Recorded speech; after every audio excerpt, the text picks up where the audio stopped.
Aliás, nós vimos já, perdão. E agora nós vamos adentrar nas grandes sociedades antigas e nós vamos dar foco hoje no Egito e na Mesopotâmia. Então vocês têm para atividade, para estudo, para prova, vocês vão ter essa minha aula, vocês vão ter os slides que eu vou colocar e os conteúdos, vídeos complementares para vocês poderem aprofundar o conhecimento. Então, a gente começa hoje com o Egito e Mesopotâmia, mais adiante a gente vai ver as demais disciplinas. Bom, eu vinha comentando com vocês que Egito e Mesopotâmia, elas são as primeiras sociedades que nós conhecemos, que formaram grandes impérios. Elas têm muitas diferenças entre si, nós vamos ver isso mais adiante, mas são consideradas o berço da civilização. E de fato, aquela região do que hoje é o Oriente Médio, existe ali uma faixa de terra que vai do rio Nilo no Egito, passa pela atual Palestina, chega em partes da atual Anatólia, Turquia, e finaliza ali nos rios Tigre e Eufrates, e são chamados genericamente de crescente fértil. Então, essas duas civilizações que nós vamos falar surgiram lá. Bom, vamos começar a falar então da Mesopotâmia. A Mesopotâmia, na verdade, é uma região que os gregos deram esse nome porque é um território entre dois grandes rios, o rio Tigre e o rio Eufrates. Então, a Mesopotâmia é essa região que os gregos chamam genericamente assim. Porém, Mesopotâmia não é uma região unificada, pelo contrário, foi o palco de vários reinos, de vários impérios, de várias origens e que não raramente digladiavam-se entre si, ok? Então, a Mesopotâmia é um território, não é um reino. E é muito interessante pelo seguinte, porque esses reinos foram se sucedendo no decorrer da história. Nós tivemos 4 grandes povos que se sucederam naquela região. Primeiramente, o povo sumeriano. Os sumerianos, eles teriam chegado aí no final do 4º milênio antes de Cristo e estabeleceram grandes civilizações. Teriam sido os sumérios que fizeram das maiores invenções da história da humanidade, que é a roda. Então, a roda foi uma invenção dos mesopotâmios. Irmão, como é que se fazia antes da invenção da roda? A galera usava um tipo de transporte que assemelharia-se aos trenós que nós conhecemos hoje, os trenós que são usados nas neves, nas regiões que tem neve. Então era assim que as pessoas se deslocavam. Então os sumerianos tiveram essa invenção fantástica, fabulosa. Eles também teriam inventado a escrita. Porém, a escrita que os sumerianos inventaram foi a escrita cuneiforme. Não é a escrita alfabética, nem a escrita ideográfica, nem a escrita hieroglífica do Antigo Egito. Então, essa escrita cuneiforme era basicamente símbolos feitos com uma cunha, um estilete. Assemelharia-se de maneira grosseira, comparação grosseira, assemelharia-se a um estilete. E eram escritos em tablets, não tablets de iPad, tá? Tablets de argila, que eles escreviam, e ali se queriam que ficasse escrito, era cozinhada a argila, ficava ali escrito, ou se não, eles utilizavam a argila mole e depois a apagavam para reescrever. Então, daí essa escrita cuneiforme, ela é muito interessante porque ela consiste de apenas 2.800 símbolos diferentes. Por isso que nas grandes civilizações antigas, escriba era uma profissão. As primeiras civilizações em que pessoas comuns vão conseguir ler e escrever vai ser na Fenícia e na Antiga Grécia. Mas entre egípcios e mesopotâmios, você vai ter de fato sistemas de escrita bastante complexos, bastante difíceis, intrincados entre si, que com o passar dos séculos vai sendo simplificado, mas no início era isso mesmo, era esse sistema bastante complicado. E a escrita ela servia para quê? Inicialmente para registrar os rebanhos e as propriedades, eram para transações comerciais. Porém, não tardiamente, vai ser utilizado para comunicação pessoal, vai ser utilizado para comunicação oficial, para escrever poemas, lendas, mitologia, leis e tudo mais. Então os sumerianos têm essa importância muito grande. Após os sumerianos, a gente tem também os antigos babilônios. eles seriam os acadianos. Os acadianos, eles também fundaram uma civilização muito poderosa e que já tinha um império relativamente estabelecido na região sul da atual Mesopotâmia.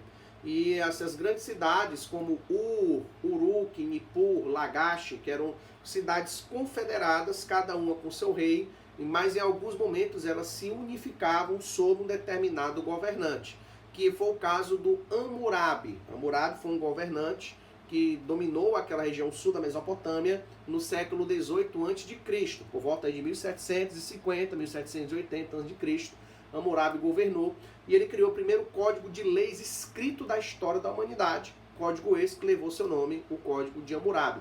E ele tem várias leis que nós utilizamos até hoje. Por exemplo, uma lei que hoje a gente tem como responsabilidade civil. Se o cara constrói uma casa e aquela casa desaba, então o cara que idealizou a construção da casa, o engenheiro, o arquiteto, ele merece morrer. Então existe uma condenação, uma responsabilidade de quem constrói um edifício de fazê-lo da maneira mais segura possível. Nós estamos falando de, vamos calcular, aí 3.700 anos atrás. 3.700 anos atrás. Então a galera já tinha esse entendimento. E hoje, vocês sabem, por exemplo, que ano passado teve a implosão do edifício Andréa. E quem vai ser condenado ali? As pessoas que fizeram aquelas obras que geraram o desabamento do prédio. Então, de fato, existe essa correlação de responsabilidade entre o que constrói e em caso de destruição daquele edifício. É muito interessante a ideia. E isso vem desde o Código de Hammurabi, passa pela legislação egípcia e chega para nós até hoje. A ideia, por exemplo, de que se eu cometo homicídio, eu mereço morrer. Então, aquele que morrer, aquele que mata, tem que morrer.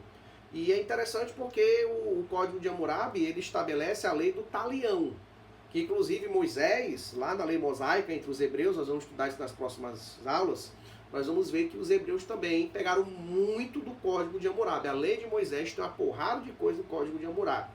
E uma delas é o princípio do talião. E a ideia do olho por olho, dente por dente, mão por mão, pé por pé, queimadura por queimadura, porrada por porrada, assim como o homem o fizer, assim também ele sofrerá como pena. Então, o Código de Hammurabi tinha essa ideia e ele era considerado um código divino. O deus Ur-Nammu teria trazido essa lei para Hammurabi para que ele pudesse estabelecer as relações entre aquelas pessoas do seu reino. Então, de fato, isso é um avanço também tremendo. Porém, mais adiante, haverá as invasões dos povos do norte e esse império ele se acaba.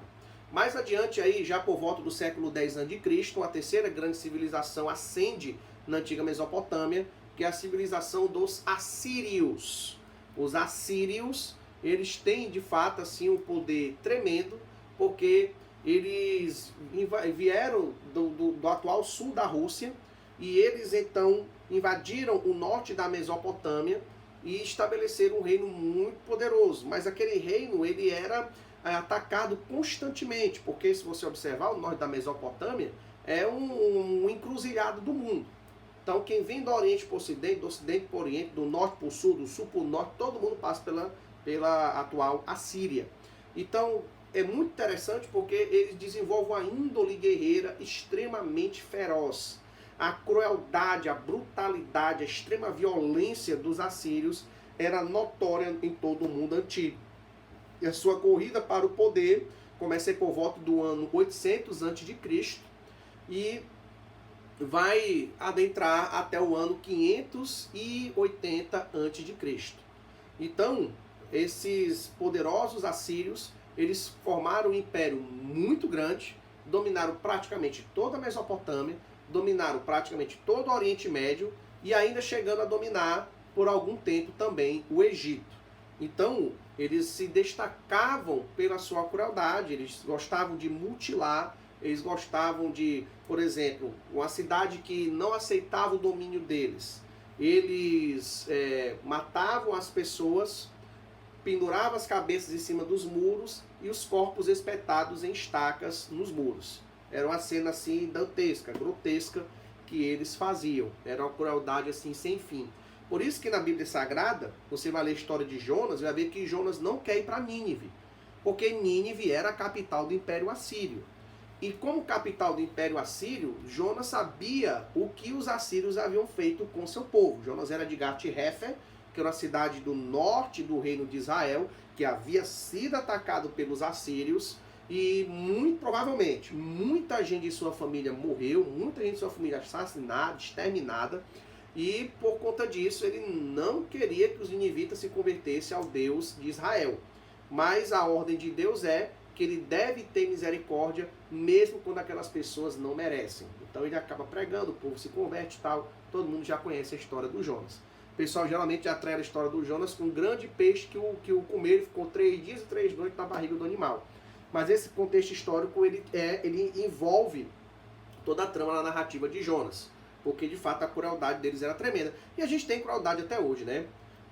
Esses dias eu estou assistindo algumas séries sobre narcotraficantes e a crueldade ela é a tônica, de fato, de muitas grandes civilizações da antiguidade e diria também da atualidade. Então, eles tinham esse diferencial da crueldade, da violência, mas ao mesmo tempo também eles trouxeram grandes contribuições para a literatura, grandes contribuições para a música. Eles de fato desenvolveram um comércio e que pela primeira vez integrou toda aquela região do Crescente Fértil. Então também eles têm esses aspectos bem interessantes. Porém, um dos povos que eram associados aos assírios, que eram os neobabilônios ou os caldeus, eles se unem aos persas e conseguem derrotar os ninivitas em 600 a.C. Mete a chibata no Império Assírio, eles fazem o cerco de Nínive, destroem a cidade, Nínive se torna um montão de ruínas, e os babilônios haviam prometido fazer um domínio junto com os persas, haviam prometido fazer ali um governo multinacional, digamos assim. Mais uma vez tomando o poder, os caldeus tiram os persas da jogada, e aí você tem a quarta grande civilização da Mesopotâmia, que é dos caldeus, um império que é inaugurado por Nabopolassar, por volta de 600 anos, aliás, pouco antes, né, 620, 630 a.C., que por algum tempo o Império Assírio e o Babilônio coexistiram, porém o seu rei mais famoso é aquele que tem um nome lindo. Aliás, eu adoro esses nomes da Mesopotâmia, né? Você tem, por exemplo, o Hammurabi até é um nomezinho bonito, mas dos reis da Síria, Assurbanipal, o nome desse pro seu filho, né? Nabucodonosor, uma maravilha, né? Senaqueribe, pensa num negócio legal. Então, esses reis, eles de fato tinham esses nomes porque os nomes dos reis eram frases de adoração. Por exemplo, Nabucodonosor significa mais ou menos o seguinte: aquele que é consagrado a Nebo. Então, os nomes são verdadeiras frases, né, dos reis lá da Mesopotâmia. Então, Nabucodonosor é que se torna o grande e poderoso rei da Babilônia, e ele então expande os domínios ainda mais do que o eram no tempo da dominação assíria. Porém, o seu reinado dura pouco tempo. Mas os babilônios, mesmo assim, criaram a formidável cidade da Babilônia, totalmente embelezada. Fala-se que é uma das 7 maravilhas do mundo antigo, era coisa assim de saltar à vista, extremamente bem feita, bem ornamentada, uma coisa belíssima. E eles também contribuíram para essa maior integração das regiões. E eles não tinham esse traço de crueldade tão grande quanto os assírios o tinham. Porém, o reino neobabilônico durou poucas décadas. Você tem por volta do ano 600 a.C. e ele vai continuar até o ano 535. Nós vamos falar já sobre isso.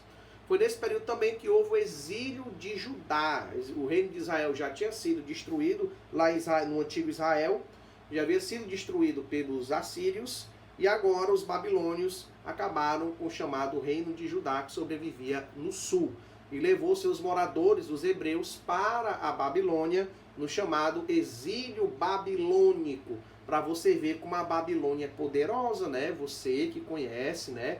Babilônia, entendeu, cara? Babilônia é sinônimo de poder, cara. Um negócio assim extraordinário, né? É um poder tremendo, entendeu? Então, os babilônios, eles são derrotados em 535 a.C. pelos persas.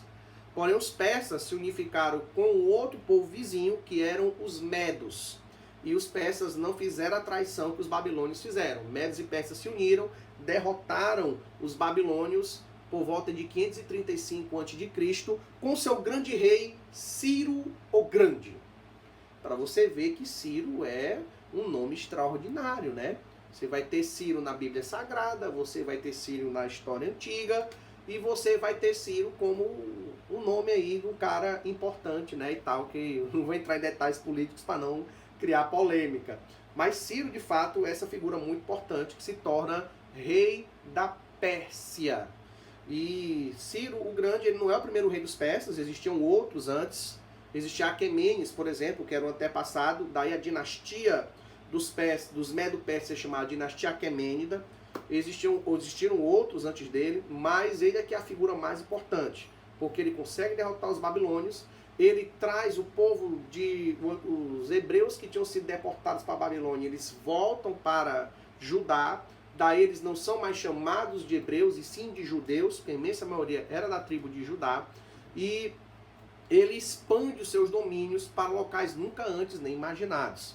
Ciro e seus descendentes, o Dario, Cambises, Artaxerxes e todo mundo, essa galera, essa dinastia aquemênida, ela não governa por apenas algumas décadas, que nem foram os assírios e os caldeus, mas eles conseguem dominar por 2 séculos. Mas aí é outra história, quando a gente falar dos persas, a gente aprofunda mais essa discussão. Então, de fato, os povos da Mesopotâmia têm essa importância tremenda, são o berço da humanidade, o berço da civilização, o berço dos impérios, inventaram a roda, inventaram a escrita, inventaram a burocracia política, inventaram os exércitos permanentes. Então, de fato, eles têm uma contribuição tremenda. Agora, dando uma pausa, vamos entrar no Egito. E o Egito, ele se destaca pelo quê? Por ser uma civilização intimamente relacionada ao Rio Nilo. O Rio Nilo, até 2013, 2014, era considerado o maior rio do mundo, com 6.800 quilômetros. Porém, medições posteriores constataram que o rio Amazonas, que atravessa o Brasil, Peru e outros países, é maior do que o Rio Nilo. O rio Amazonas, segundo os estudiosos, teria 7.400 quilômetros de extensão.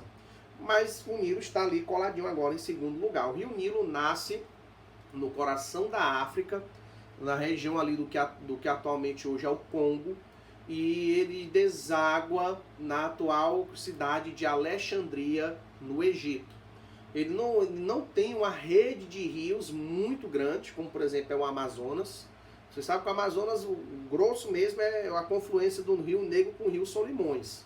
Geralmente o Rio Nilo é um rio só, é um único fio d'água, mas que de fato ele é caudaloso e é um rio perene, e atravessa todo o deserto do Saara. Então o Egito se caracteriza por um clima seco, um clima desértico, e que as grandes cidades vão todas surgir ao redor, no entorno do Rio Nilo. Não que na Mesopotâmia fosse tão diferente assim, porque as grandes cidades também surgiram nos rios Tigre e Eufrates. Babilônia na beira do rio Tigre, ou do rio Eufrates, Nínive na beira do rio Eufrates, no desembocadouro, no estuário do rio Eufrates. Então, também tem importância. Mas na Mesopotâmia eu considero ainda mais. Porque na Mesopotâmia o rio Nilo se torna uma divindade, se torna uma entidade transcendental, é a fonte da vida, é a fonte da existência daquele povo. E as cidades do Antigo Egito, elas eram justamente, digamos assim, o rio Nilo ele era fronteira entre muitas cidades. Por exemplo, em Mênfis, a antiga capital do Egito, que atualmente nem é Mênfis, nem é Alexandria, é Cairo, mas Cairo é pertinho da antiga Mênfis, tem uma distância de 40, 50 quilômetros apenas, mas essa cidade, Mênfis, ela tinha, por exemplo, duas divisões. Do lado leste, a cidade dos vivos, do lado oeste, a cidade dos mortos. Então os ritos funerários consistiam na travessia do rio Nilo dos corpos para serem sepultados. Então essa ideia do Oriente como vida e Ocidente como morte é muito comum nas culturas antigas. Por exemplo, no antigo Israel, a porta do templo é virada para o nascente. O templo de Apolo também era com a porta virada para o Ocidente, então, ou para o Oriente, perdão. Então a ideia do Oriente como o nascer do sol, da esperança, da divindade e tudo mais. Então, de fato, os egípcios, eles tinham nesse rio a fonte da sua vida. Era do rio Nilo que havia navegação, era do rio Nilo que havia integração, era dali que havia água, é daí que saiu peixe e tudo mais. Então, de fato, o Heródoto chegou a dizer que o Egito é uma dádiva do Nilo. Claro que toda a sociedade, todo o acontecimento, e aí uma coisa até genérica das ciências humanas, as ciências humanas elas têm uma diferença com as ciências exatas, porque a gente tem os humanos tomando decisões. E os seres humanos não são quantificáveis, mensuráveis, você não estabelece uma relação de causa e consequência imediata. Mas é possível sim a gente dizer que o Egito ele surgiu da interação entre aqueles povos que habitavam o Vale do Nilo desde 8000 a.C. e da interação desses povos e do uso desse rio surgiu o Antigo Egito. Então, essa relação entre ação humana e vantagem geográfica surgiu o Antigo Egito. Então, de fato, o Antigo Egito divide-se em 3 períodos e vários períodos intermediários, que eu não vou abordá-los aqui, senão a gente vai perder muito tempo. Você tem o Antigo Império, que inicia-se com a coroação do primeiro faraó. Faraó, literalmente, casa grande, em referência ao palácio onde ele vivia. O faraó Menes, 3200 a.C., primeiro faraó, que unificou os reinos do Alto Egito e do Baixo Egito. Alto Egito na região sul, porque as terras eram mais altas. Baixo Egito norte, porque as terras eram geograficamente, topograficamente, elas eram mais baixas. Então, esse rei unificou esses 2 reinos, né? O Menes. Alguns dizem que é figura lendária, outros dizem que não, mas o importante é que o reino do Egito é contado a partir de Menes. E você tem, então, um Antigo Império que começa com Menes e vai até, por volta aí de 3200 a.C., até 2500 a.C. 2500, 2400 a.C., que é de fato o auge do Antigo Egito. Foi quando surgiram as grandes construções, as grandes pirâmides, por exemplo, pirâmide de Gizé, de Quefren, de Miquerinos, a construção da grande esfinge de Gizé. Então, de fato, foi o auge, o apogeu, a era de ouro do Antigo Egito. Foi quando surgiu a religião, foi quando surgiu a legislação, foi quando surgiu todo o aparato cultural básico do Antigo Egito. Porque o Antigo Egito, pessoal, ele durou 3000 anos. De Menes, o primeiro imperador, até a Cleópatra, a última pessoa que governou o Egito, você tem 3000 anos de história. E é interessante porque é um período que há poucas mudanças, principalmente na religião, na mitologia, pouca coisa muda ao longo desses 3000 anos de Antigo Egito. Então isso nos chama a atenção para o fato de que naquela civilização você tem uma certa imutabilidade. Claro, não existe história estática, mas existem as civilizações que têm maior dinâmica e outras que têm menor dinâmica, que no caso aí seria o Antigo Egito. Então, de fato, quando a gente observa, esse foi o primeiro período, o chamado Antigo Império. O segundo período, que é o Médio Império, se estende aí de 2400, 2300 a.C. até por volta de 1600 a.C. Vai durar aí mais 800 anos. O Médio Império, ele é caracterizado já por uma ascendência de poder, não da região de Mênfis, como era no Antigo Império, e sim da região de Tebas, que é uma cidade que tem uma nobreza muito poderosa, um conjunto lá de pessoas que detêm o poder político e econômico de uma maneira tremenda, e que eles restauram o reino. Porém, eles são invadidos, o Médio Império, por um povo de origem semítica, portanto aparentado dos hebreus, que eram os Ixos. E a invasão dos Ixos, por volta de 1600 a.C., trouxe grandes mudanças para o Antigo Egito. Inclusive, teria sido o período em que os hebreus viveram no Egito. Eu vou partir do princípio de que foi um fato verdadeiro. Eu sei que muita gente pode contestar, divergir, mas vou partir do princípio que foi um fato verdadeiro, a presença dos hebreus no Egito. E eles, de fato, talvez tivessem tido a presença facilitada justamente pela ação dos Ixos que haviam ali invadido o Antigo Egito. Porém, expulsos dos Ixos, nós vamos ter por volta de 1500 a.C. o Novo Império. E o Novo Império, vai ser mais uma vez governado pela nobreza da cidade de Tebas. Eles restauram mais uma vez o reino, não mais com a riqueza, com o apogeu, com o poder que tinha antigamente, mas eles continuam governando. E esse novo império, ele vai iniciar uma expansão para outras regiões do mundo antigo, principalmente a atual Palestina. Porém, ao final desse reino, você tem as primeiras invasões estrangeiras, por volta de 600 a.C., em que você tem a invasão dos assírios, em conexão à invasão dos babilônios, em conexão à invasão dos persas, em conexão à invasão dos gregos e, por fim, a invasão dos romanos. Então, nesses períodos, você tem ainda faraós governando o Egito, mas eles são ou vassalos desses reinos poderosos, desses grandes impérios, ou por alguns momentos eles conseguem um pouco de independência. Já a partir dos gregos, com a invasão lá de Alexandre o Grande, que domina o Egito, e depois com Ptolomeu, general de Alexandre, que passa a governar aquela região, você tem a última grande dinastia do Antigo Egito, cuja última rainha foi Cleópatra. E após a morte de Cleópatra, por volta de 31 a.C., os romanos, eles governam a região de maneira direta, e ali você tem o fim do Império Egípcio. Qual a importância dos egípcios? Eles tiveram várias contribuições para a política, no estabelecimento dos reinos, tiveram grandes contribuições para a economia, com a plantação de trigo, com as atividades artesanais, com a exploração do ouro, de outros minerais.